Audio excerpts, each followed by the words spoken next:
Hi everybody, and welcome to this week's video. My name's Rebecca, at Artist Rebecca LS. This is the channel where we have fun with art, and today we're going to be using the sketchbook I made, which you saw last week, and we did a Conte drawing. This week I'm going to show you that watercolour works very well on this paper.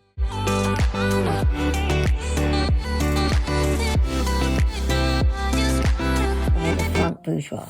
Now on the Conte video, which I will hopefully link at the end, you'll see the paper, but I put on screen what it looks like. And in France, it's $2.99 on Amazon, or $2.95, something like that. Definitely under €3. And you get 50 sheets that are A5 sized.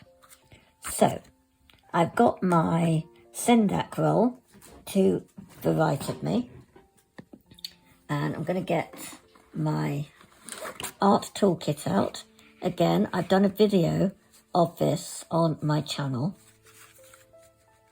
and it's the pocket palette.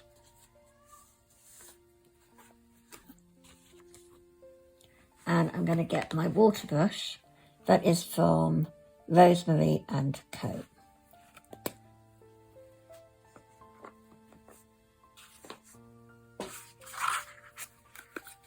I'm not going to do any sketching. I'm just going to go straight in, and I might actually make a panel or two. We're going to be using this side. I've got a cloth to one side that I have mentioned on my channel before. It's like a fibre something, like a duster, but the microfiber, that's the one. So I think I am going to do a pink here. You don't have to be neat with it. It's just quite nice sometimes to do borders and have a picture within that. And then I'm wiping the brush, and I think I might do some boat scenes. I just like doing that randomly off the top of my head. I just move this up just a smidge. You should be able to see in the camera both pictures. Yeah, you can. So that's good. And I'm going to go in with this lightish blue. I think it's Horizon blue. They're all, I all think near as damn it. There might be a couple that are not Holbein, but majority of my watercolours are always Holbein.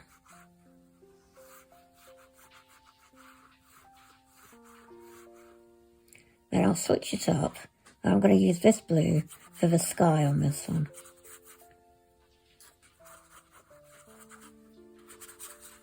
And I like water brushes because you can be so free. You're not going to get the nice marks that you get with proper brushes, but when you just want to get something down and be loose, and you're not bothered actually if you get cauliflower effects or your drips and dabs or scuffing or, rubbing or whatever, then, the water brush is good. If you are bothered about that and you want to learn about technique and precision and precise work with your watercolours, then having the right paintbrush will help you. I do have the right paintbrushes, but it's a drag for me to set everything up in my jar of water and get the brushes, and there's not much space here. So majority of the time I am using my more convenient water brush. So now I'm going to go for this kind of Prussian-y blue and put it here. If you've been watching my channel for a while, I really don't like ultramarine blue at all. I don't use it. I went through the stage, and I'm not keen on grey. I just don't like the colour grey. I won't wear it as a colour happily at all. I just find you get to a certain age and everybody just wears grey and beige, and I just really don't like it. I really don't. Grey or beige. I will never be wearing colours like that. Right, so we've done that for the ocean. Add some green while it's still wet. Let it blend. You can see the surface is going a little bit textured. But I love that for the ocean because it's adding texture for you. You don't have to add salt or anything. It's doing it for you. So I love that when art supplies do the work for me, basically. I will then clean the brush. And I'll get more of this light horizon-y blue and just do a pale sky.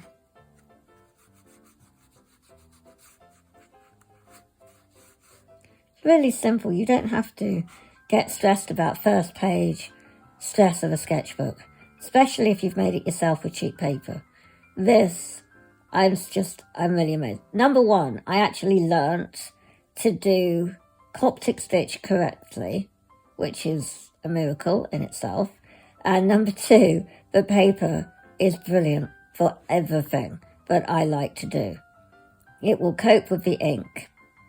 It copes with gouache. So it copes with watercolour. And I love that. The only thing, as I say, you could be, if you're persnickety, not like the surface goes a bit grainy and textured. Okay, so it's had a chance to dry.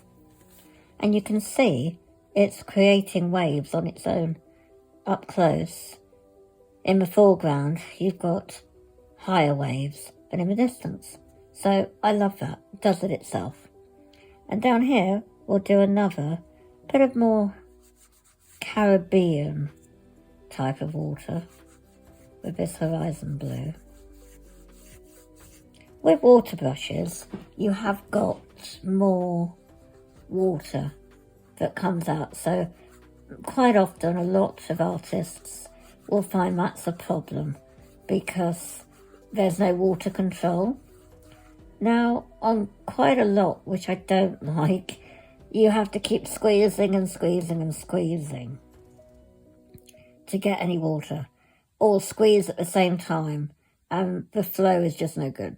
With this, it's coming on its own. You don't have to press that often, only if you really want a load of water. Other than that, the movement is actually telling the water to come out. So you don't get as much water.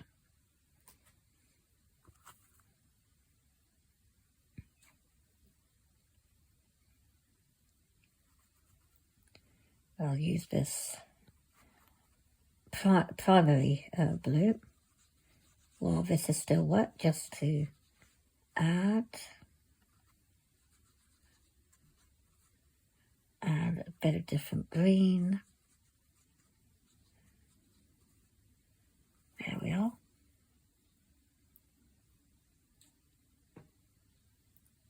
And on this bottom one, I'll add my usual rock area.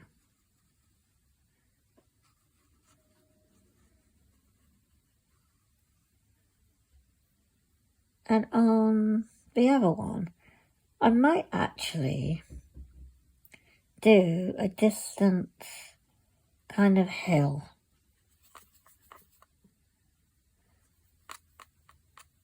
That's like a really darkish green.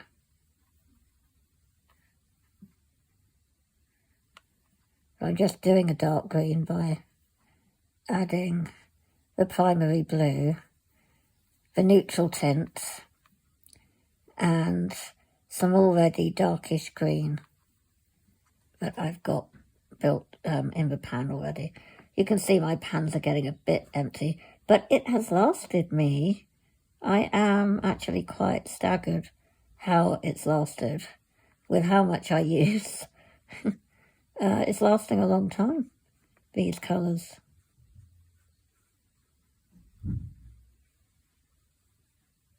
There we go. And we'll let all of that dry. Just clean the brush.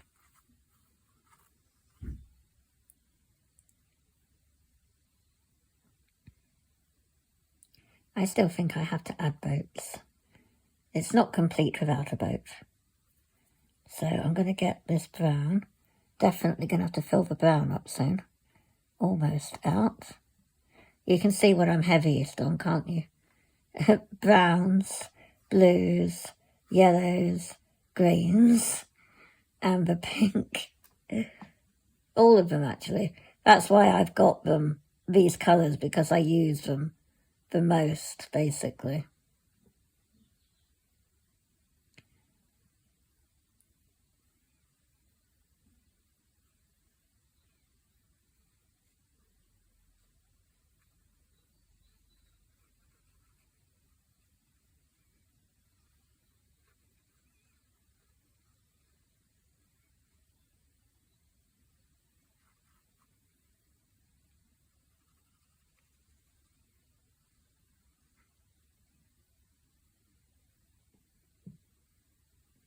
There we have it. Just pick up some blue. And I've still got the brown on my brush, so it doesn't matter. We're just going to be creating some shadowy ripples where the boat is casting. There we are. And then we will put some figures in it. Just using the neutral tint. Daniel Smith, that's one. I don't think it is actually. No, I always am thinking neutral tint connects me to Daniel Smith, but actually it is all Holbein. I either do Payne's Grey or neutral tint. And from what I remember, it's a neutral tint that I've got here. I never really know how the figures are going to come out. It just depends on the brush, really. And how deformed my brush is, you know, because it's wearing down now. So it just depends on the angle I put it down to how they're going to look. And that is it, guys. I am leaving it there. I hope that you have enjoyed this video and found some inspiration in it for your sketchbooks. Have you made a sketchbook yourself? Have you ever done Coptic stitching? And will you after watching my video of last week? I'd love to know, guys. And I'm going to see you really, really soon. Bye!